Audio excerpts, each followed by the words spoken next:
CH-109 shadow element का intermediate rank. Fiery fest हमला करो, आरव ने जोर से चिल्लाते हुए कहा।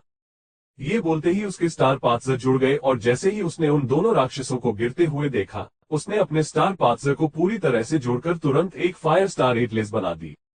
ये स्टार एटलेस उसकी पीठ पर दिख रही थी क्योंकि वो ऊंचाई से नीचे गिर रहा था और अब भी हवा में था। देखते ही देखते फ्यूरी फिस्ट के रोज फ्लेम्स उसके बाएं हाथ में एक ब्रेसलेट की तरह लिपट गए थे। वो छोटा बच्चा उन्हें देखकर डर गया और फिर से रोने लगा, लेकिन आरव ने उसके रोने पर कोई ध्यान नहीं दिया क्योंकि इस वक्त उसके लिए अपने और उस बच्चे की जान बचाना ज्यादा जरूरी था। रोज फ्लेम्स, अपना कमाल दिखाओ। ये फ्लेम्स बेहद खूबसूरत थी और दूर से इन्हें देखने पर ऐसा लग रहा था कि ढेर सारे रोज एक साथ खिल रहे हो। रोज फ्लेम्स फ्यूरी फिस्ट दुश्मन को मार गिराओ। ये फ्लेम्स अब आरव की मुट्ठी पर आ गई थी और उसने अपनी पूरी ताकत का इस्तेमाल किया और उन्हें ऊपर आसमान की तरफ फेंक दिया, जहां वो दोनों राक्षस थे। वो फ्लेम्स एक बहुत बड़े आग के मुके में बदल गया और इस फ्लेम्स के मुके ने आसमान की तरफ जाते हुए पूरी बिल्डिंग को अपने रंग में रंग दिया था। उन दोनों राक्षसों ने ये कभी नहीं सोचा था कि आरव उड़ते हुए ही अपना फायर मैजिक पूरा कर देगा। वो दोनों उस बड़े से फेरी फिस्ट को अपने पास आते हुए देख पा रहे थे और जैसे ही ये उन्हें लगा, उनकी चमड़ी तुरंत जलने लगी। वो राक्षसी बेहद चालाक थी। उसने अचानक गिरते हुए दूसरे राक्षस को पकड़ लिया। पहले तो वो दूसरा राक्षस भी उसके ऐसा करने से कंफ्यूज हो गया था। आखिर वो दोनों ही इस आग में जलने वाले थे, तो एक दूसरे को पकड़ने का क्या मतलब था। लेकिन तभी वो महामाया उस दूसरे राक्षस की पीठ पर से उछली और दूसरी बिल्डिंग की बालकनी में कूद गई। उस राक्षस ने भी कभी नहीं सोचा था कि महामाया कुछ ऐसा करेगी। आरव की फ्यूरी फिस्ट की शक्ति बहुत चौंकाने वाली थी। ऐसा इसलिए क्योंकि उसकी फ्लेम्स कोई आम फ्लेम्स नहीं थी बल्कि रोज फ्लेम्स थे, जो उसको तब मिली थी जब उसने मिस के साथ मिलकर रावण को हराया था। इन रोज फ्लेम्स की शक्ति इतनी ज्यादा थी कि इनके हमले से उस राक्षस की चमड़ी बुरी तरह जलने लगी थी। सिर्फ इतना ही नहीं बल्कि उसके मसल्स भी फ्यूरी फिस्ट की शक्ति को बर्दाश्त नहीं कर पाए थे। वो राक्षस पहले तो गिर रहा था, लेकिन जैसे ही उस पर फ्यूरी फिस्ट का हमला हुआ, वो आसमान की तरफ फेंका गया। दूर से देखने पर ऐसा लग रहा था कि किसी ने एक जलते हुए पटाखे को बिल्डिंग की छत पर फेंक दिया हो। कितनी चालाक थी वो महामाया। आरव ने महामाया को दूसरी बिल्डिंग की बालकनी में पड़ा हुआ देखा और गुस्से में बोला। आरव के उस फ्यूरी फिस्ट हमले से आसपास का इलाका पूरी तरह जगमगा उठा था। ऐसा लग रहा था मानो फिर से सूरज आ गया हो और इसके इसी फेरी फिस्ट के कारण वहां कई सारी परेशानियां भी आ गई थी। इन्हीं परेशानियों की मदद से आरव ने अपना शैडो एलिमेंट का इस्तेमाल किया और बिल्डिंग के थर्ड फ्लोर पर पहुंच गया। आरव उन परछाइयों में जाकर मिल गया और फिर वहीं अंदर एक बड़े से हॉल में चला गया। फिर उसने उस बच्चे को आराम से नीचे रखा और एक गहरी सांस ली। शिट, किस्मत से मेरा दिमाग अच्छा चलता है, वरना आज मैं उस सिथ फ्लू वाली लड़की की बदौलत अपनी जान से हाथ धो बैठता, आरव ने मन ही मन सोचा। अरेंद्र, तुम ठीक तो हो ना? अचानक उसे अपने ब्लूटूथ से छुटकी की आवाज आई। आरव ने उस बच्चे की तरफ देखा जो डर के मारे बेहोश हो गया था और एम्बेरस होकर बोला, मैं तो ठीक हूँ लेकिन वो बच्चा बेहोश हो गया है। तुम्हारे फेरी फिस्ट के हमले ने उस राक्षस को सीधा वहीं फेंका जहां मैं हूँ, छुटकी ने गुस्से में कहा। अब उसमें तो मेरी कोई गलती नहीं है। मेरे फ्यूरी फिस्ट की शक्ति एक आम इंटरमीडिएट फायर स्पेल से दुगनी है और उस राक्षस ने तो अच्छे से इसका स्वाद चखा है। अगर वो मरा नहीं होगा तो देखना, कम से कम उसके हाथ पैर तो टूट ही जाएंगे, आरव ने कहा। सच कहूं तो मैंने कभी नहीं सोचा था कि तुम इतने शक्तिशाली निकलोगे, छुटकी ने आरव की तारीफ करते हुए कहा। बिल्डिंग की छत पर ब्लूटूथ से बात करते हुए वो उस राक्षस को देख रही थी जो जलकर काला हो गया था। पहले जब उसके दादू ने उससे कहा था कि आरव बहुत ताकतवर है, तो उसे लगा था कि वो उससे झूठ बोल रहे थे। उसे लगा था कि उन्होंने ऐसा इसलिए कहा था ताकि वो खुद को किसी खतरे में न डाले और इसलिए उन्होंने जादू नगरी में छोटे छोटे काम करने के लिए एक एवरेज को उसका पार्टनर बना दिया था। लेकिन उसने ये कभी नहीं सोचा था कि आरव की कॉम्बैट पावर इतनी अच्छी हो गई और उसे इस बात का तो अंदाजा ही नहीं था कि आरव के पास एक रोज फ्लेम था। आरव की उम्र के हिसाब से उसकी शक्तियां बहुत खास थी और बहुत कम लोगों के पास ऐसी शक्तियां होती थी। सिर्फ इतना ही नहीं, छुटकी को यह भी याद था कि आरव के पास लाइटनिंग एलिमेंट भी है, जिसे उसने उस राक्षस पर इस्तेमाल किया था। उसने ये पहली बार देखा था कि एक इंटरमीडिएट मैजिशियन के पास 3-3 एलिमेंट्स थे। आरव छत पर पहुंचा और उसने छुटकी से उस जले हुए राक्षस के बारे में पूछा। इसे क्या हुआ, तुम खुद देख लो, छुटकी ने कहा। वैसे तो छुटकी सिर्फ 11 साल की थी, लेकिन उसकी बहादुरी उसकी उम्र से कहीं ज्यादा थी। उस जले हुए राक्षस को देखने के बाद भी उसे कोई फर्क नहीं पड़ा था। जब आरव उस जले हुए राक्षस के पास पहुंचा तो उसे शक होने लगा कि कहीं वो राक्षस जिंदा तो नहीं है।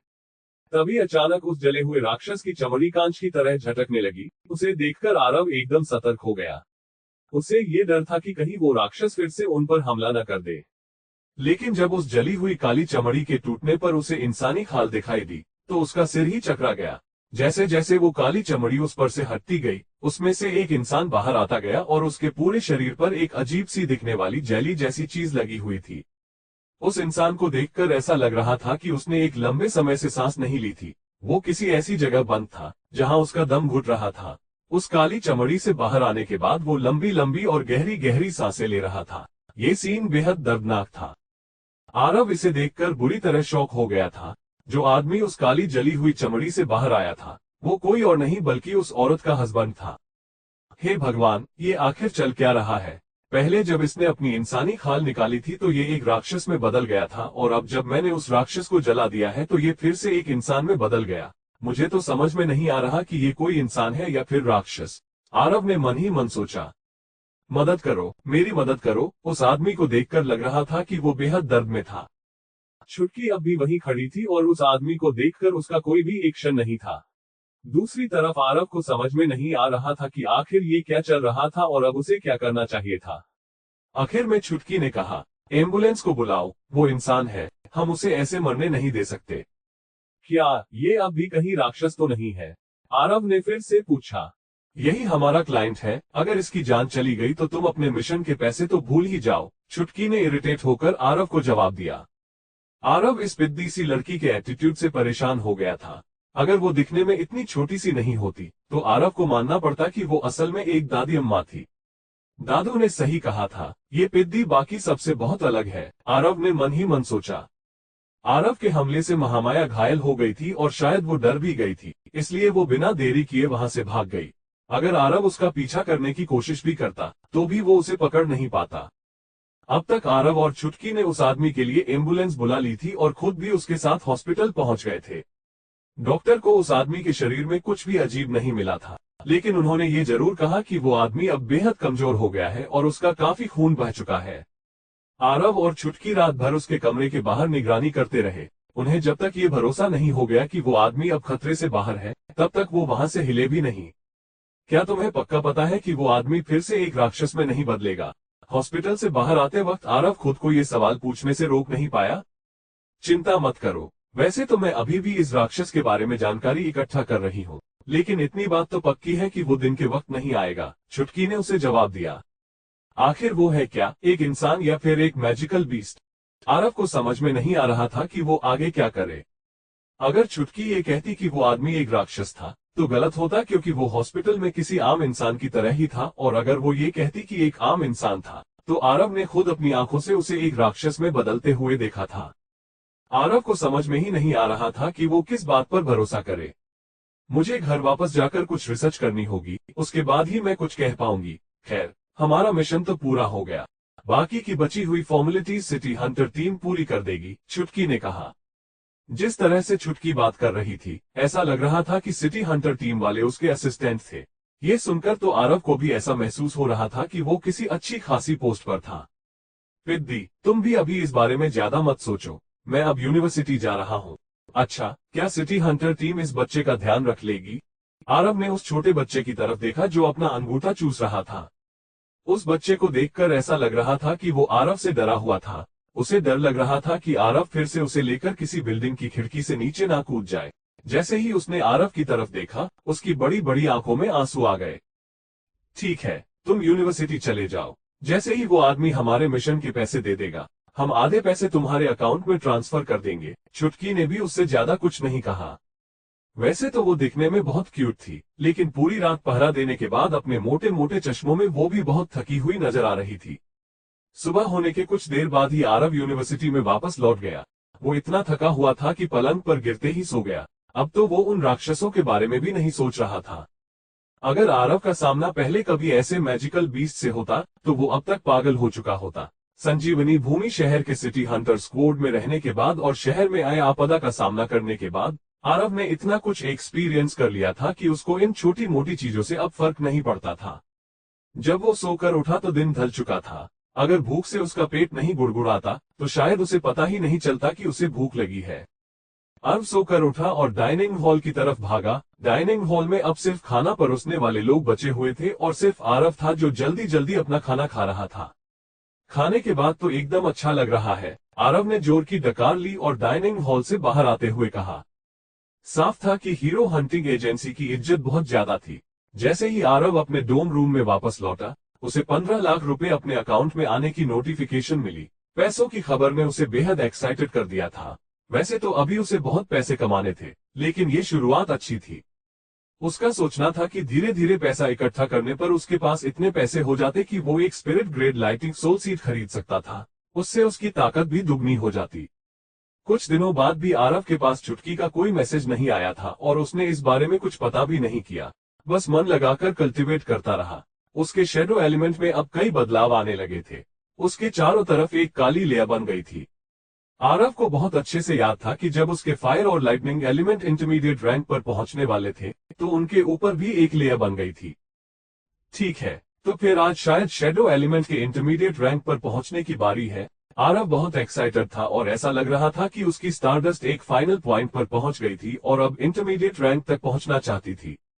मेरे प्यारे काले पेंडेंट, अब मुझे इंटरमीडिएट रैंक तक पहुंचाना तुम पर निर्भर करता है, आरव ने अपने काले पेंडेंट को गले से निकालकर बहुत प्यार से कहा। एक शांत जगह ढूंढकर आरव ने अपना मेडिटेशन शुरू किया और शेडो एलिमेंट के इंटरमीडिएट रैंक तक पहुंचने की कोशिश करने लगा। अपने पिछले एलिमेंट्स को इंटरमीडिएट रैंक तक पहुंचाने के बाद आरव इतना तो समझ गया था कि उसे कैसे प्राइमरी रैंक से इंटरमीडिएट रैंक तक पहुंचना है। आरव इस बार पहले की तरह अपनी मेंटल एनर्जी वेस्ट नहीं करना चाहता था, इसलिए वो एकदम आराम से तब तक मेडिटेशन करता रहा जब तक वो इंटरमीडिएट रैंक के एकदम करीब नहीं पहुंच गया। उसने हड़बड़ी में इंटरमीडिएट रैंक तक पहुंचने की कोशिश नहीं की क्योंकि उसे उसकी मेंटल पावर ही बर्बाद होती। एक मैजिशियन की मेंटल एनर्जी बहुत लिमिटेड होती है और उसे ऐसे इंटरमीडिएट रैंक पर पहुंचने के लिए इस्तेमाल करना बिल्कुल भी सही नहीं था। अचानक आरव के स्पिरिट वर्ल्ड में एक तेज लहर आई। ये अब किसी समंदर की तरह लगने लगा था और बड़ी बड़ी लहरें आकर रेत को गीला कर रही थी। देखने से तो ऐसा लग रहा था कि एक बहुत बड़ी सुनामी आने वाली हो। आरव अपनी एनर्जी को स्टोर कर रहा था। उसने अपनी सारी एनर्जी को एक सुनामी में बदल दिया था जिससे वो इंटरमीडिएट रैंक तक पहुंचने के बीच में आने वाली रुकावट को पार कर सके। शेडो स्टारडस्ट, चलो इंटरमीडिएट रैंक पर चलें, आरव ने दिल से कहा और एक ही पल में उस सारी एनर्जी को लगा दिया जो वो इतने दिन से स्टोर कर रहा था।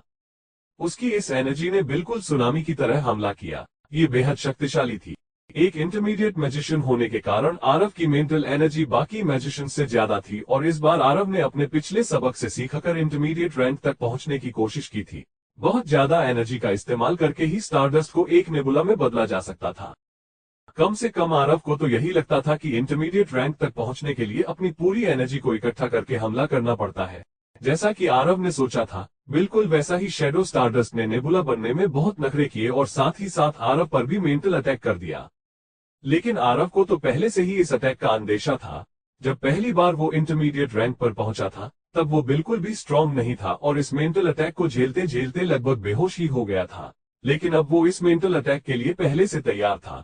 अब उसके पास 2 नेबुलास थे और एक स्टारडस्ट का हमला उनके सामने कुछ भी नहीं था। कुछ देर उस हमले को सहने के बाद आरव ने फिर अपनी एनर्जी का इस्तेमाल किया ताकि वो उस काली चमकती हुई लेयर के अंदर जा सके। इस बार तो उसकी एनर्जी से ये लेयर लगभग टूट ही गई। टूटने के बाद ऐसा लग रहा था कि शेडो एलिमेंट एक बीस्ट की तरह था, जो आरव के ज्यादा से ज्यादा स्पिरिट वर्ल्ड पर कब्जा करना चाहता था। जैसे जैसे नेबुला उस लेयर से बाहर आता जा रहा था, वो आरव के स्पिरिट वर्ल्ड के उस हिस्से को अपना बनाता जा रहा था। अब वो छोटी सी स्टारडस्ट की जगह शेडो एलिमेंट के लिए काफी नहीं थी। ये एक नेबुला में बदल रहा था, जो आरव के ज्यादा से ज्यादा स्पिरिट वर्ल्ड को घेर रहा था। ऐसा लग रहा था जैसे एक बेहद खूबसूरत काला गुलाब आरव के स्पिरिट वर्ल्ड में खिल रहा हो। शेडो नेबुला, आरव ने एक्साइटेड होकर कहा, यस, मैं एक और एलिमेंट के इंटरमीडिएट रैंक तक पहुंच गया। आरव ने खुश होकर कहा, हे गाइस, मेरे चैप्टर को लाइक करना मत भूलना। आपका एक लाइक मुझे और भी इंटरेस्टिंग और जल्दी लिखने के लिए मोटिवेट करता है। आपके सपोर्ट के बिना यह संभव नहीं है। धन्यवाद। स्माइल।